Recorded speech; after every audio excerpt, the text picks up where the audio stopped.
Okay.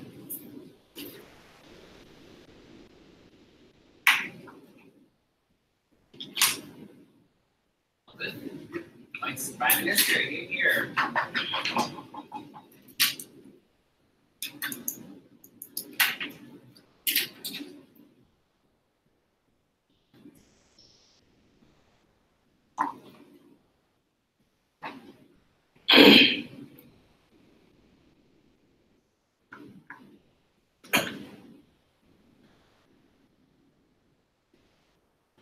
Saudi has unleashed its terror on Yemen, and we think that all of these Muslim majority countries have a duty that is aligned with the Muslim principles in order for them to try their very best to stop these particular atrocities from continuously happening even more. We think that our burden from side OG is that we need to prove that in principle that the boycotting of these particular Hajj is aligned with your Muslim values, it is aligned with your human rights values, and we think that this can create some form of an impact that can affect the ways that Saudi is acting as of now. So how will we do it then? Number one, that we think that Muslim countries would oftentimes have a body that deals with the whole business of Hajj. For example, in Malaysia, we have double Haji, right? So your Hajj and your Umrah, Hajj is oftentimes only done once a year. It's probably 2 to 3 million people going on, and it happens around 2 to 2 weeks. Whereas for Umrah, it happens like throughout the year. This means around 5 to 10 million people actually go to Saudi Arabia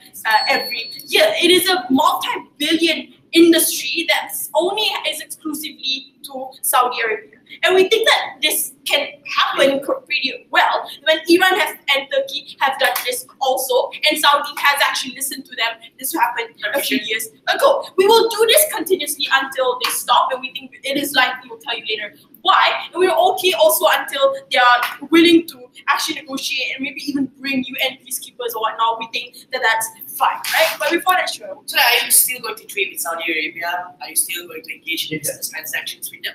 I feel like when it comes to trade also, we can also reject that also. When it comes to, for example, oil, we think we can buy oil from Iran or maybe even Venezuela.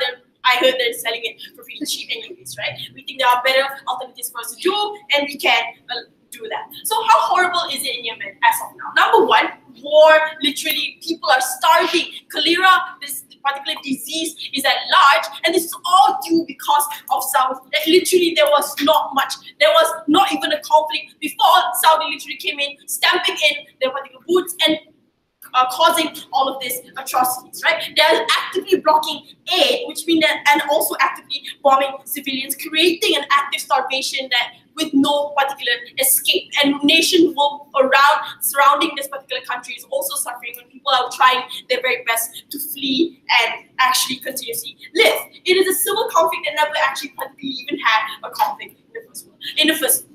What exactly has the world done? Is that number one, the world, like UN, for example, has condemned your Saudi. Now, then no one has exactly actively taken action also, because the most that we can try to do is give aid. But when it comes to Saudi continuously being quite belligerent and continuously creating all these harms, we don't see much of a change. So this is exactly why we think that Muslim countries have a particular duty to do so, especially when Saudi benefits from them being like this face of an Islamic nation, and we think that Muslims worldwide also have an interest to protect the idea and sanctity of Islam as a whole. I have two key arguments. Number one, why the principle that we shouldn't be complicit. Second, why is it okay for Muslims to not go to Hajj for a few years? Third, what can actually happen when we do this? When it comes to a principle basis, why we shouldn't be complicit, we think that Saudi's economy is quite reliant on this industry, right? Besides being reliant on other things like oil, and we're also willing to trade that off. They rely on the fact that they are the gatekeepers of Mecca, right? This gives them all the legitimacy that they're doing. That they can literally do things and say that, oh, I'm doing this probably in the protection of Islam. I'm doing this to protect the interests of the Muslim community, and we have to, and the Muslim community have to speak out. We have to tell them that no, we are not going to be complicit in the continuously destruction of lives, right? We think that it is wrong because we're continuously, as long as we're still giving Hajj, we're giving a lot of money for this to continuously happen, and it's even way wrong than dealing with a particular oil, because the business when it comes to Hajj is that you're giving money due to things such as faith, that you believe in Saudi to take care of this holy land of Mecca, and that's exactly why you are okay with them even capitalizing on such such an extent on this particular business. Saudi for years have been making it quite hard for people to go to Mecca by continuously raising prices anyways, by making it for people even harder for them to go to Hajj, by making the requirements to go to Umrah, for example, for if you're a woman, you have to bring another person, therefore more money for Saudi at the end of the day. We think that business, them being so business oriented, is already hampering the ability for Muslims to continuously do this particular ibadah, for example, right? So that's exactly what we think is so harmful. Why is it okay also for Muslims to not go to Hajj for periods? Number one, Hajj is only compulsory. It's compulsory in according to like the Rukun Islam, for example, right? But even then, it is only compulsory if there are no other harms. Right? If you are sick, for example, you are exempted from this particular duty. If you die, also it's fine, right? Then second, there is a particular direct harm. Anyways, when there are obviously lives in jeopardy, when Islam itself is a religion that prioritizes the protection of life, right? If it means that if you're stranded on an island or something, and technically you can't eat pork, but apparently if that's the only food source you can, then you can eat those things, right? And being complicit where the harms continuously, you staying mum, means that these harms are accumulating, means oftentimes it is more sin towards your Muslim communities as a whole. And this can be ammo used against the Islamic narratives, where it's like, if you think that Islam loves life and Islam is a religion of peace, then why are you continuously letting the Yemeni children die of cholera and die of starvation? What exactly can happen if we do this? Sit down, friend. So number one is that we've seen the precedent what happens with Iran, that they have negotiated. So a lot of Iranians apparently died a few years ago when they got into a stampede during the Hajj, right? And a lot of safety measures were talked about because Iran said, no more, we're actually protecting our Iranians, let's not go to Hajj anymore as long as Saudi doesn't get its shit together and ensure that it's safe. And Saudi actually listened and they were like, okay, fine, like, we will comply by this, we'll make sure there's better roads and stuff, they're building some LRT or something to make it easier for people to go to Hajj or something, right? Second, Saudi cares, right? Because they rely on the image as a gatekeeper in Mecca in order for them to continuously have the kind of moral legitimacy, in order for them to like be this image of Islam, be the leader, as a leader of Islamic nations. And second, they're also very much business oriented. Like I said, they're not even that Islamic anyways, like making Hajj and Umrah even harder for people to go to anyways. And plus MDS have like continuous attempts to be progressive, because an image of them continuously trying to pander towards so that they could get more business deals, not because they actually care about their women. For example, that's why we think that on a business aspect, we can ensure that we control their particular actions at the end of the day. Never been prouder to propose. Here, the House next Prime Minister, over to you, opposition, leader of opposition, here.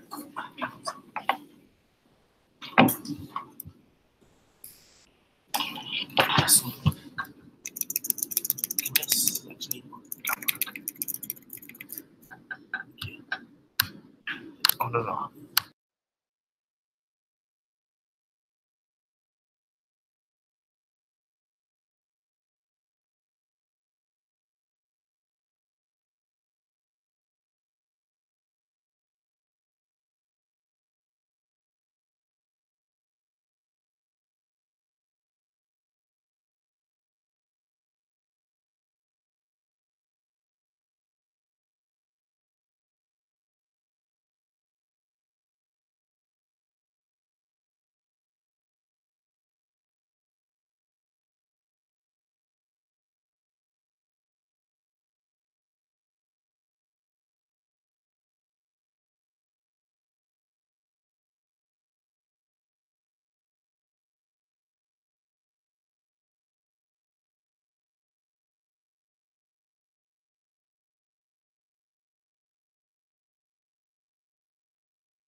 lah, I can't pull the Yemen card.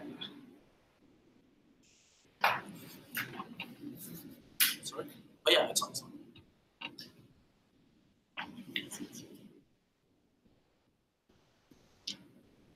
Panel, starvation in Yemen has reached the point of hundreds and tens of thousands of people. Children are being murdered by drones and missiles. The very funerals that carry these children are being bombed again and again. The schools these people go to, the hospitals they go to, the mosques they go to have been bombed because Saudi doesn't consider them human beings. They consider them as fodder to be attacked. We think it is absolutely problematic that side opposition also argue that, hey, they're just Islamic rules, like you question Islam, then we murder all of you. And that's why we think they've been unresponsive and lack the understanding of what Sila's been arguing to you. This debate isn't just economic principles. We've made that very clear. It's also about Saudi's ability for them to brand as their own image of who they are as the gatekeepers of Islam. And that is something that they need to take care of, that there has been trends that Saudi does care about these things. And even economically, that they do care about the ability for people to enter and re-enter the Hajj. They did this with Iran before, unresponsive. And thirdly, they completely unresponsive. Part of how exactly this harms Islam's image. The Western world already sees Muslims as warmongering, destructive, paranoid pedophiles. And we think it's problematic that you allow Saudi to do these things. Pedophile actually doesn't have anything to do with debate. But it's problematic that you allow them to continue doing all of these things while having no action taken at all. We think at the very least they need some value of comparative of what exactly do they defend. Do they defend the ability for them to stop this at all, or are they fine with being complicit to the murders of all these people, signing to the fact that things just happen? I will extend such argumentation by telling you why exactly this Saudi can exist. Listen, and why even then, it's problematic that we put faith and we put these murderers onto the basis and the label of Islam's protector and the gatekeepers of Islam. But before that, a few other points of responses. So the speaker before me told you that Islam teaches you that you should go to the Hajj unless you're incapable. So if you don't have money, you should go. But they're also unresponsive to Sila's argumentation that the principle still lies, that Islam still teaches you not to murder and not to allow people to murder.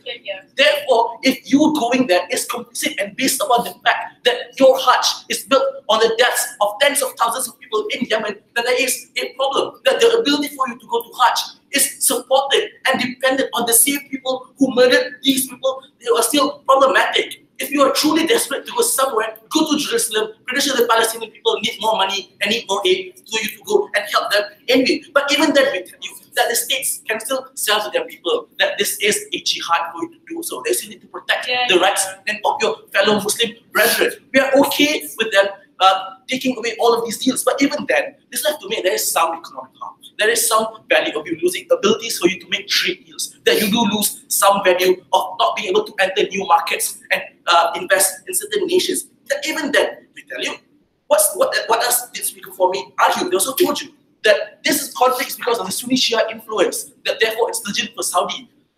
Sure, maybe it's legitimate for Saudi, doesn't mean it's legitimate for you to murder other people. Just because I think it's legitimate to punch someone in self-defense doesn't exactly mean it's legitimate for that self-defense to include the murder of other people and the murder of innocents who have no say within these laws and the murders of their funeral procession. But even then, they tell you that they'll say, oh no, it's okay, Saudi will just allocate quotas to other countries. Look bro, this debate isn't just about Malaysia.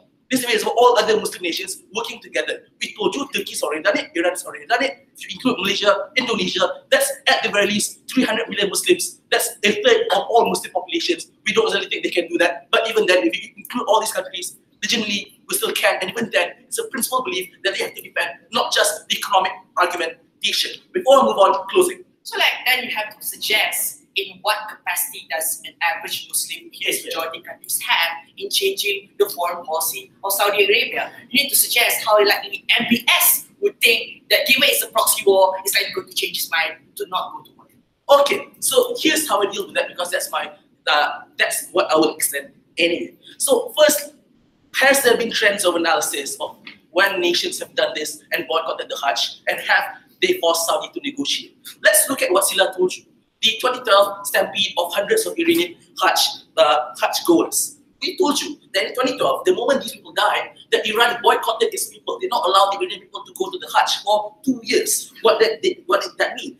The boycott by Iran and the international pressure for Saudi for them to change their methods, for them to add new security measures, did actually happen. That the next day after that boycott, Saudi did actually renegotiate with Iran because they do care about their image as the protectors and as the face of Islam. That this did create in some form of negotiations from these countries. But even then, we tell you, not just the money, but also the fact that MBS wants some legitimacy from Muslim nations. Right now, MBS is at a precarious point.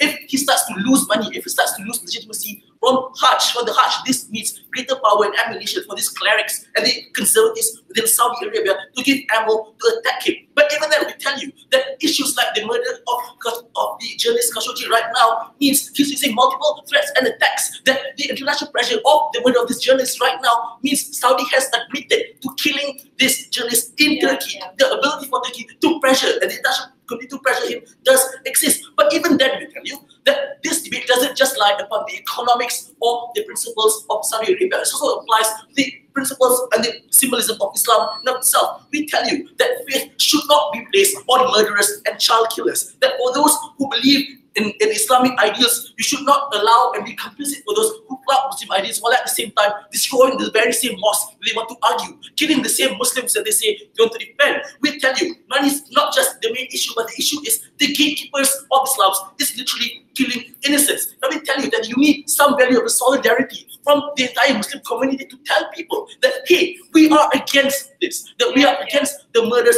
of innocents, that we want to change the ideas of what the Western world sees about Islam. Islam doesn't kill innocents. Islam doesn't kill others for the petty fight of a theological divide. Islam rejects the abilities for Saudi Arabia to kill people just because they reject the forms of government. Islam has never been about war. Islam has never been about destruction. What we have across the house panel isn't just economics, if they want to make you to believe.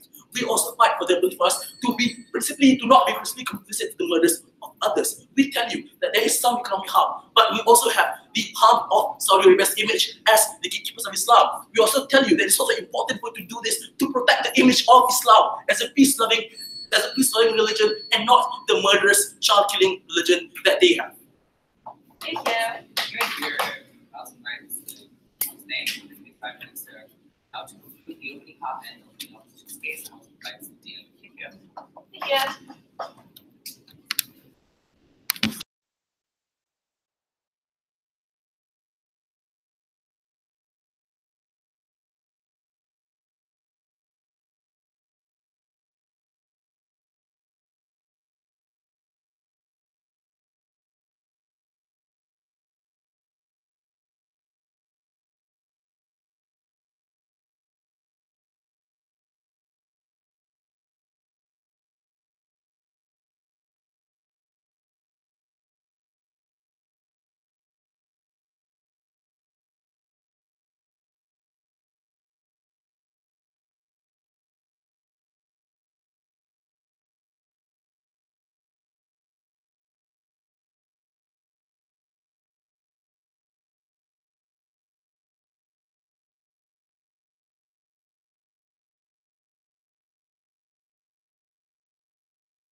probably what's more likely is that this debate is about whether or not Muslim majority countries should prioritize their religious obligations in the form of the Hajj over their other religious obligation, which is to act in the best interest of society, which is this important principle of maslahah, right? After numerous introductory courses into Sharia, I know that this is what Islam is about, and this dictates the courses of your actions. I think what I'll prove in this debate are the following three. Number one, that the Hajj, in the way and the form that it's constructed right now, is haram, therefore your principal obligation is to not go at all. Number two, the Hajj emboldens all the atrocities of Saudi Arabia, therefore you not doing so will remove the harms in its excesses. Number three, this boycott of the Hajj will actually benefit you, and especially the Muslim majority countries, and this is how we uniquely extend and contribute to the motion in a most specific manner later. Number one, is this boycott halal? So we heard some things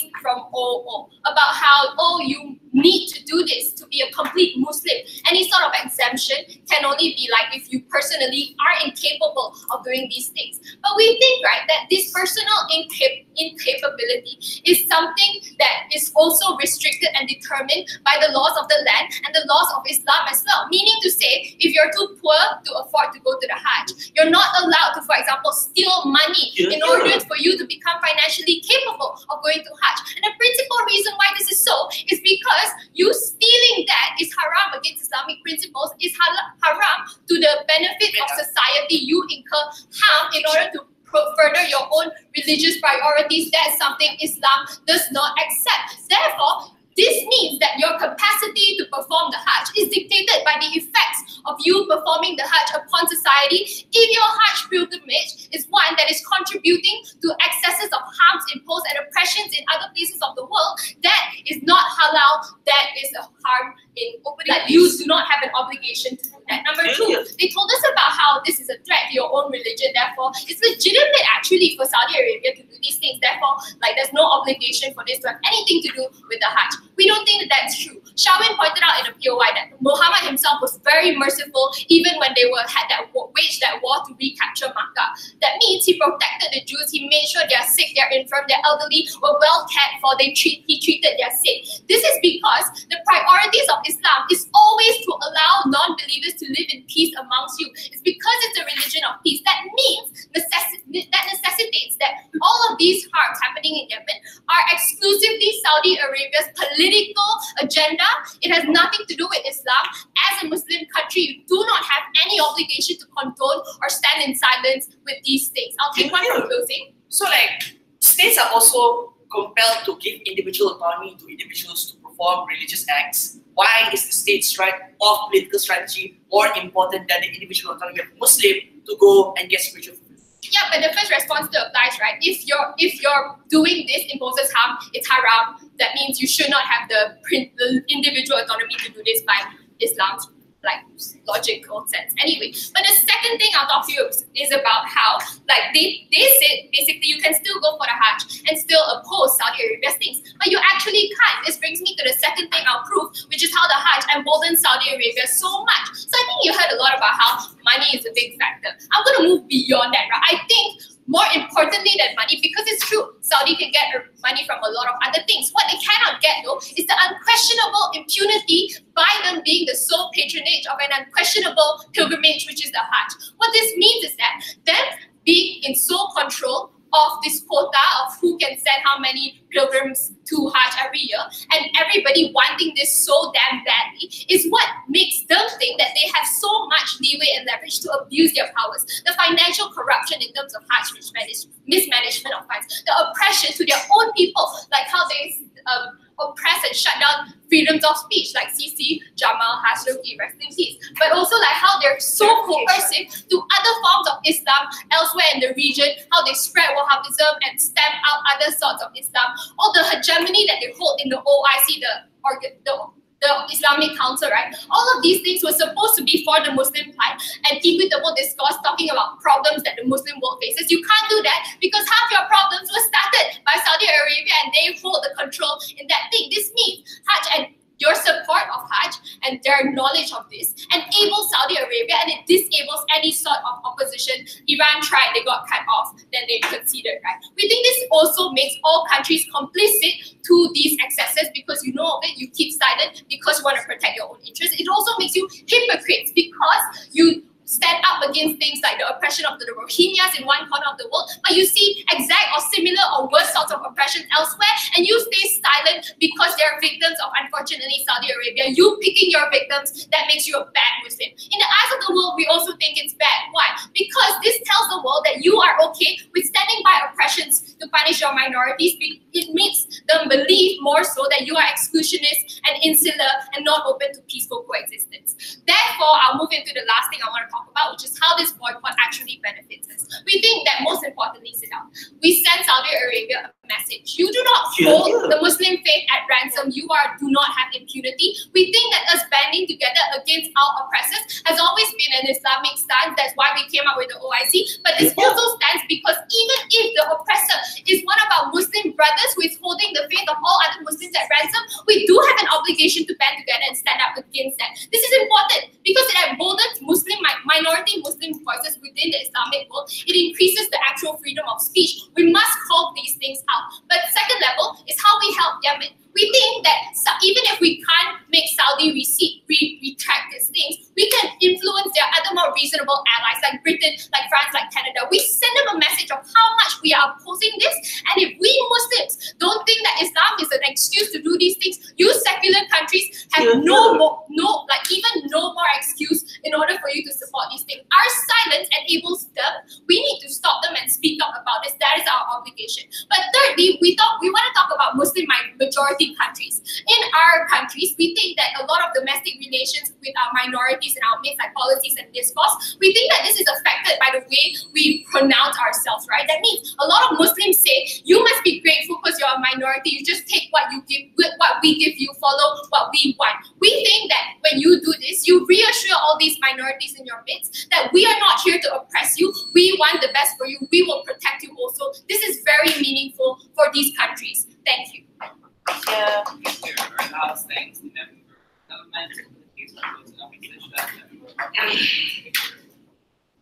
Yeah. Okay.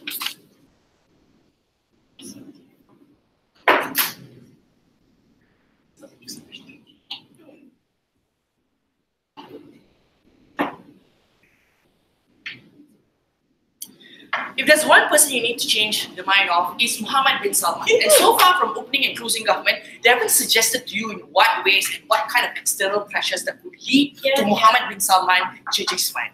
So from closing opposition, I'll do two things. The first is to uniquely explain what does this do to the Muslim majority in these countries, how are they likely going to vote in the future. Maybe they are likely going to vote for Islamist politicians that would harm Imran Khan, Joko Widodo, and also Mahathir himself because they have to actively pander towards these people given they're restricting their individual autonomy to perform the Hajj. But secondly, also uniquely from closing opposition, is to suggest to you what is in the minds of Mohammed bin Salman. Is he likely going to change his mind? And therefore, because of that, let's just taking down opening and closing government. So let's go on. But before that, just a few remarks. The first, the main clash in this space, how haram is this complicity?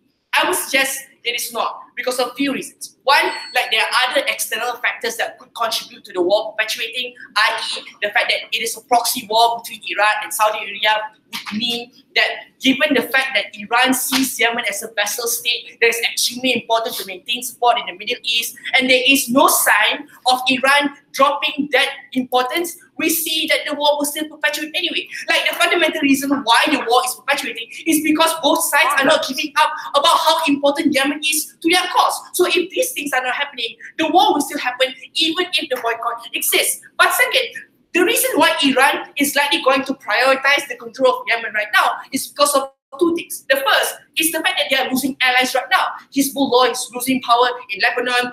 Qatar is undergoing blockade. Therefore, that means that they're desperate to cling to whatever power that they currently have. But second, recognize that they're also under sanctions. That means that it is very likely that they have to currently maintain whatever influence that they currently have. And that could possibly mean giving money to the Houthis in order for them to have some semblance of a Shiite influence in Yemen. So therefore, if Iran is still going to think that Yemen or the control of Yemen is important to their cause, the war will still happen even if the boycott exists. So this external factor is extremely important in terms of the war is being done. So therefore, opening and closing government is out. But second, let's also generally talk about how haram this complicity is.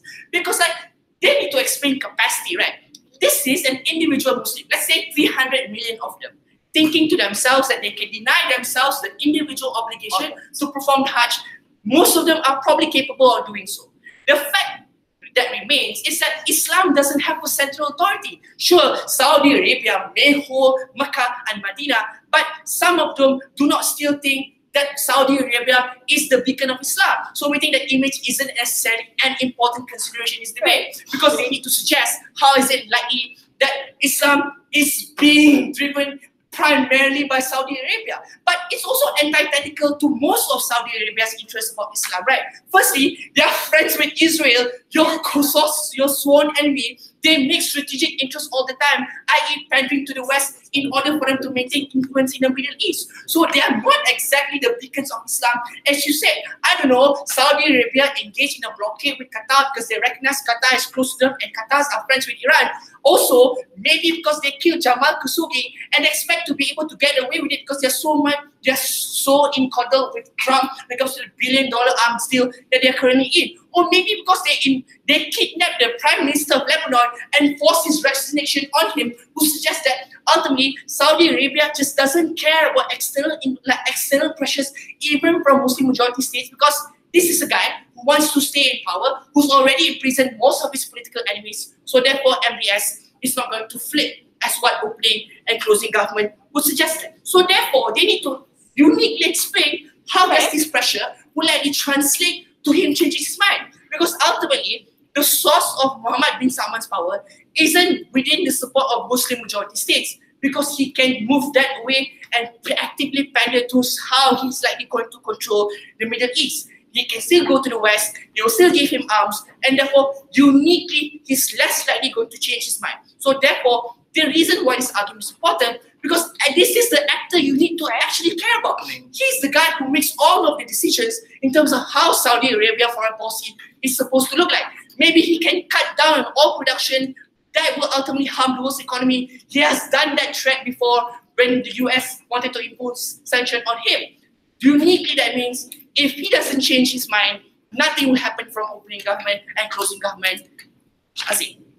How does your side protect the Islamic narrative when non-Muslims can say that Muslims on an individual basis don't even care about innocent lives when there's no solidarity for them to reject the acts of Saudi? But what unity are you talking about? The unity doesn't exist because of the fact that how powerful Saudi Arabia is.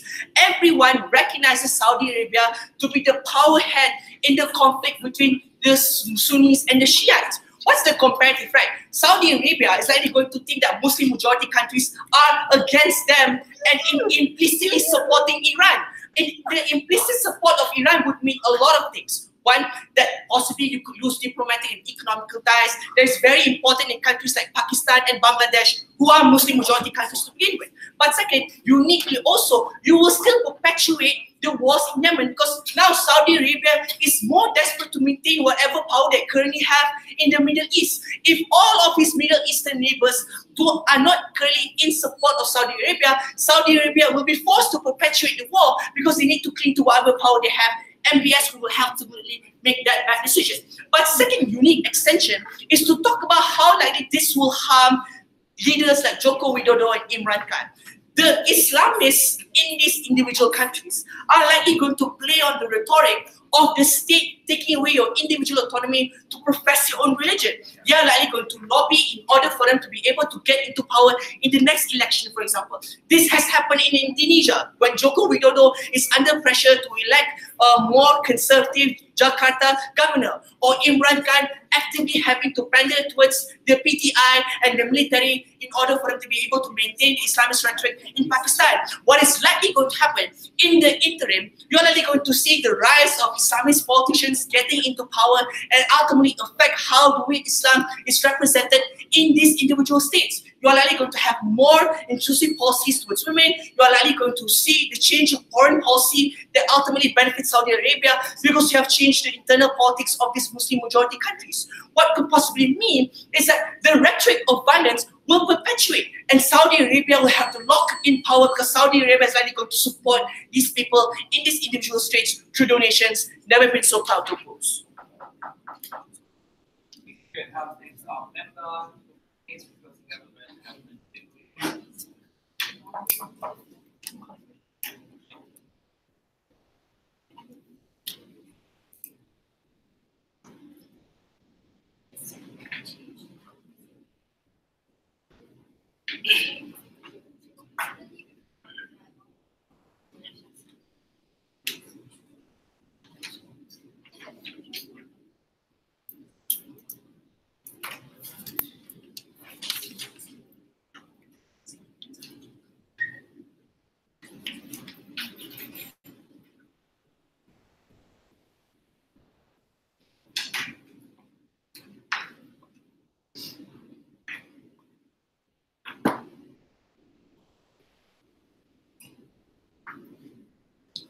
If you read the motion, right, the motion states that the boycott is happening because of Saudi Arabia's involvement in the Yemeni blockade. So, and the point at which Saudi Arabia withdraws its involvement in Yemen is the point at which this boycott will stop. That is a very simple transaction, and I don't think that is a transaction that people around the world will be confused about. So I don't see how closing opposition extension or how suddenly Saudi Arabia will perceive of the opposition as a conflation or alignment with Iran actually holds water in this debate, right? There's no logical linkage to prove as to why the internal politics will change, not enough analysis to prove its conclusions, right? Now, okay, let's go on to a brief contextualization of the problem, right? 2 points of contextualization before I move on to 2 segments of my speech. Firstly, I'd like to point to you that Saudi Arabia holds too much hegemony in Islamic international relations. So, because Fred said that Saudi Arabia is not even seen as a beacon of Islam, and there are all these structural problems because of that, right? Okay, let's clear this out. Most followers of Islam around the world are Sunni. Shiites, the numbers of Shiites around the world does not even amount to as much numbers as Sunnis, right? And more importantly, most Muslims around the world follow Sunni Islam, especially moderate Muslim countries, the one we're talking about in this debate, like Algeria, Tunisia, Morocco, Malaysia, Indonesia, Pakistan, Bangladesh, quote, friend, right? And on top of that, Mecca and Medina, which are places in Saudi Arabia, are places of origin of Islam and have historical value. That's where Muhammad founded the religion, and currently there's a divine connotation to Saudi Arabia that people all around the world perceive of Saudi Arabia, right? So that's the main reason why Saudi Arabia holds disproportionate amount of power or exerts a disproportionate amount of influence in Islamic international relations. The extension coming from side closing government was that Saudi Arabia has been particularly abusive of its power via financial corruption of the Saud family and via killings of like Jamal Khashoggi, for example, right? So our extension extend beyond merely just crippling Saudi involvement in Yemen. It extends the message that we send, that Islam will send around the world about minority oppression, right? Which is something I'll talk about in 2 seconds of my speech. Firstly, how do we structurally cripple Yemeni involvement? Intuitive link is that Hajj means revenue. The moment we cut revenue, Saudi Arabia will have no money, coupled with the pressure of combined opposition against them, they will most likely relent, right? So this is the intuitive link. But even if this does not work, Amanda told you that Saudi Arabia-backed allies like the US and Britain will relent. Why is this? Muslim majority nations like Malaysia, Indonesia, Algeria, Morocco have stable diplomatic ties and trade relations with like Britain, for example. And Britain, for example, still wants to trade with Iran despite the US's opposition, meaning a lot of powerful Saudi Arabia allies are standing up against oppression. And on top of that, currently, US-Saudi Arabia relations are being increasingly scrutinized, especially after the death of Khashoggi. Trump is being increasingly under fire after Khashoggi's death, and he's currently considering sanctions, for example. So the US support of Saudi Arabia we can very much assume that it will start to grow thin, and they will be more likely to relent and cut off support to Saudi Arabia. This means that we can effectively pressure Saudi Arabia into submission. Now, there's a question of whether Saudi Arabia will radicalize, right, because of the overarching international opposition against them. We don't think that they will radicalize because Mohammed bin Salman, MBS, and the House of Saud, which is the family he comes from, derive legitimacy from, firstly, the political power derived from, firstly, domestic legitimacy, secondly, international legitimacy, and thirdly, economic might from trade, right? So our model ensures that he loses domestic legitimacy if there's no revenue, but more importantly, he will lose international legitimacy because of the scrutiny, and also economic might because no more money, right? And we tell you that all these three things as an accumulated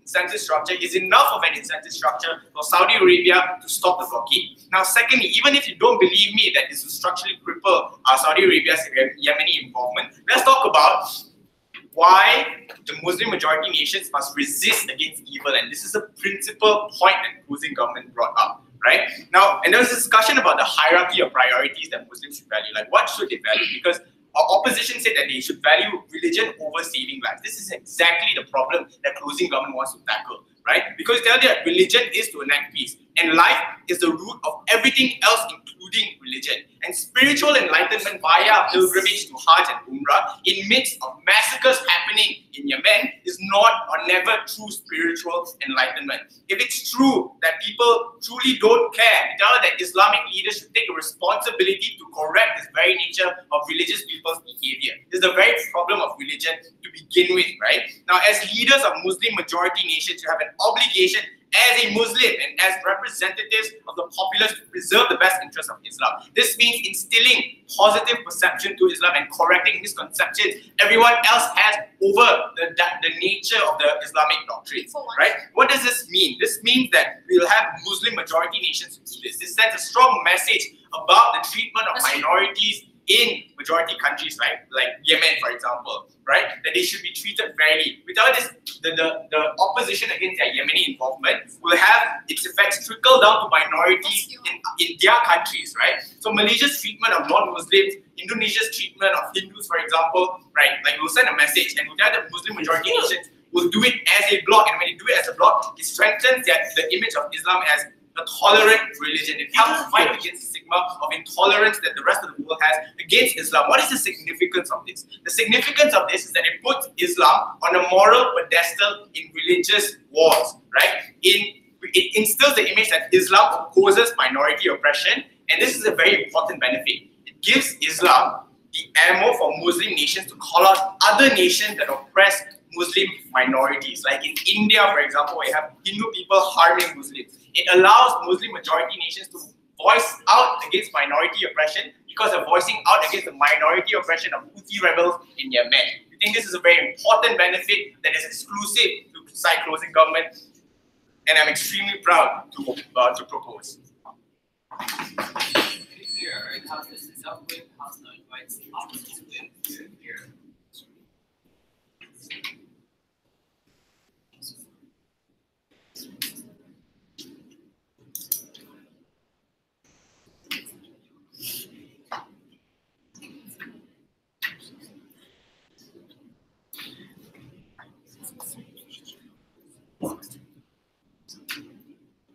Here.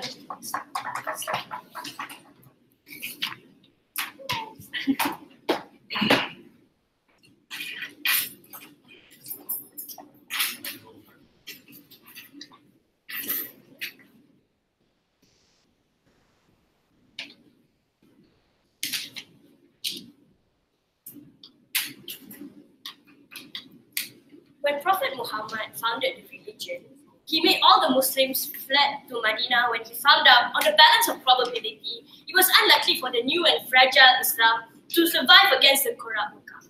This shows that although Prophet Muhammad encouraged about protection of life and protection of Islam, he didn't encourage stupidity. So if you're lucky to die, if you're lucky to create more harms and incur more harms towards Muslim majority countries, I think Prophet Muhammad would have wanted you to make a strategic call and make a political strategic move. So first, you can tell us why is it there's a principle to protect your Muslim majority countries all you want, but insofar you can prove to us why A, you're likely to succeed, but B, you're unlikely to incur more harms towards more Muslims. But after all four speakers, they still haven't proven to us these two whether that they have. We're obviously not going to support and defend the war and the atrocities that Saudi is committing, but rather what we stand for is A, there's zero chance of them succeeding, but B, you take away individual autonomy for spiritual fulfillment, but C, we move away from spiritual fulfillment because ultimately we think that's a small part of the debate. We argue that the bigger picture of the debate is how does this significantly impact and harm Muslim majority countries. If you can prove to you on the balance of harm, it will become much worse under their side of the house. None of their principle will stand. So first, let's answer the first question. Will there be enough political pressure to make Saudi withdraw for Yemen, or at least to create some form of change? We think the first thing that OG claimed was that it's not just about economics, it's also about maintaining the perception as a gatekeeper of Islam. I think opening opposition responded by saying, no, there's an insufficient response to opening government because it doesn't necessarily prove to you why Saudi doesn't care about the image. I think the first and our response was A, that Saudi is primarily political minded. Evidence of this was the amount of analysis and examples that Fred given to you. The fact that one, MBS has publicly support Israel, even though Muslim brothers and sisters in Palestine are dying because of the war. But B, MBS actively panders to Trump because even though Trump is xenophobic and Islamophobic, the fact that Trump was the man that created the Muslim ban. But C, the fact that he engaged in blockade with Qatar just because it was a political strategy to disempower Iran's allies. These are evidence to show that they don't care about Islamic principles of right of life or maintaining their image of the beacon of Islam. That's completely nonsense. So secondly, let's deal with closing government because they say that okay, even if we aren't able to change the minds of MBS, at least we can change the minds of the more reasonable allies that you have in the West. They gave us, Britain and EU. I'm unsure how powerful these reasonable allies you have in the first place because, hey, let's analyze Britain. The post-Brexit economy is crippling. I'm unsure how they can help. They have huge amount of things on their plate already. But B, EU also economy weakened after Brexit. But secondly, the rise of right wing, like for example the 5-star movement in Italy, means that there's a rise of xenophobia and also Islamophobia within the EU. What incentive do these Western countries have in order to help you? I'm unsure whether or not they proven that was merely a certain. These levels of analysis shows to you that it's unlikely for the allies that you so talk about will help you, but it's also unlikely for MBS to change their mind. I'm unsure why it will succeed. But second, lastly, let's talk about US, right? Because I think US will ultimately support Saudi in the end. The fact that US also wants to disempower Iran because US wants to ensure there is not Iranian influence within the Middle East. I'm unsure why US will want to support you at the end. But last, how do you incur more harm towards the Muslim majority countries? Okay. Yes, we agree Saudi has done horrible things. That's exactly why we need solidarity to show that the Muslim world rejects this. What's your comparative on this then? Look, we don't need to provide you a comparative insofar as we can show you that you incur more harms and you don't create any form of change. I think we already take this way. So let's secondly, how do you incur more harm towards Muslim majority countries then? I think they completely ignored the context that Fred walked you. The fact that Yemen is a proxy war between Iran and Saudi. What this means is that if you force Saudi to pull out of the Yemen war, it means that it's an implicit support that you want Iran to have Houthis to get into power within Yemen. What's likely to happen is that Saudi wouldn't be happy that all the Muslim majority countries are forcing them to do something that they don't want to do. What's likely to happen is that they might embark in an embargo against these Muslim majority countries because they want to disempower you so that you are able to disempower them in the end. But secondly, they're more likely to disallow any future entrance to Saudi because they don't like you and they want to disempower you. We think in the future, in the long term, if you can't change, once you change everything, you can't even get the spiritual fulfillment that you want. But lastly, there was no response whatsoever to threats extension about how this harms Muslim majority countries internally. Before that, sure. I think the thing is that the rest of the world sees Saudi as the speaker of Islam, meaning they decide the narrative of what Islam looks like to the rest of the world. If nothing else, this dissociation gives us power to determine what the narrative of Islam looks like.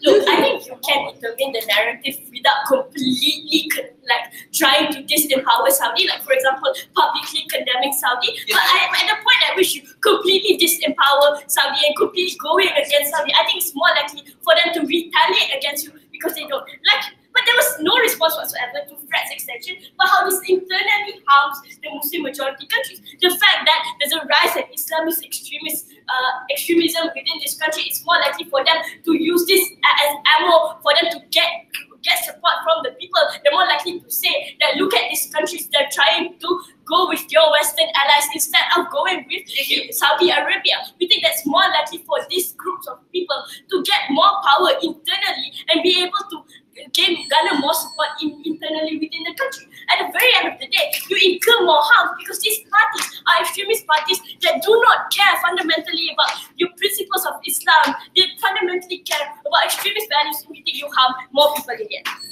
Thank you. Thank you. Bye-bye. Silent.